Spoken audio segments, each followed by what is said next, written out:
Demə boş şeydi məhəbbət, veribsə gəncliyi xəlvət. Badına yarı məhvələ, bu canı al get məndən. Sonra bir şalam vəda, masamda dolar badələr. İçərəm yoxluğuna bugün, sabahın canı cəhənnəmə. Yox idi əlimdə güllər, yox idi sevici səninlə. Ürəyimdən qopan bir ağrı var, şiiri göy titrədər. Amma sən bilməzsən, gedirsə gəncliyim əldən. Qalır xatirələr, amma bir də dönməz o illər. Sənin də yanlışın var, bu yolda yanmışım bax. Bura bir qaranlıqdı, otağımda yanmır ışıqlar. Yalan var hər qarışında, mən sənlə necə barışım bax. Sənlə qurduğum o yolda indi yalnızam, inan artıq vaxt keçib zaman yoxdur geriyə qayıtmaq. Nə aylara sözün deyir, nə illər əlimdən tutar. İndi sən yoxsan, nə fərqi mən varam. Bu tərki dünya davam edir, yanında mən olan varam.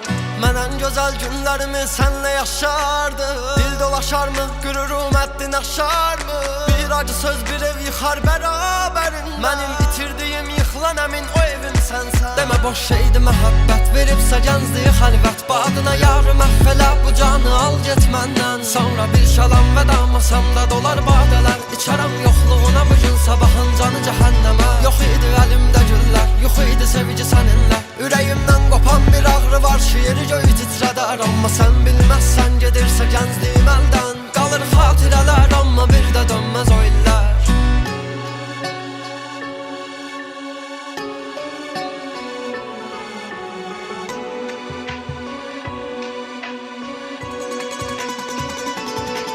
Həyat həzz etməz gecikən və tələ səndən. Səsim gəzdi bütün aləmi, bir səs yoxdur hələ səndən. Axı olmur sən istəsən də, nə qədər mən istəsən də. Bugün söhbət səndən geçsin, ömürdə məndən. Bir gərəksiz könül var, çətin sevgilim. Nə asan istəmirəm mən, nə qəliz sevgini. Ayrılıq intizarımız üzər tək məni. Sən üzülmə, mən sənə qıymaram sevgilim. Nə uzun keçdi ömür, bitmədi yaz yay qışa. Qarışdı bu eşqimiz son aylarda çağlayan. Bir bulut tək istədim, yarı mən öz canımdan.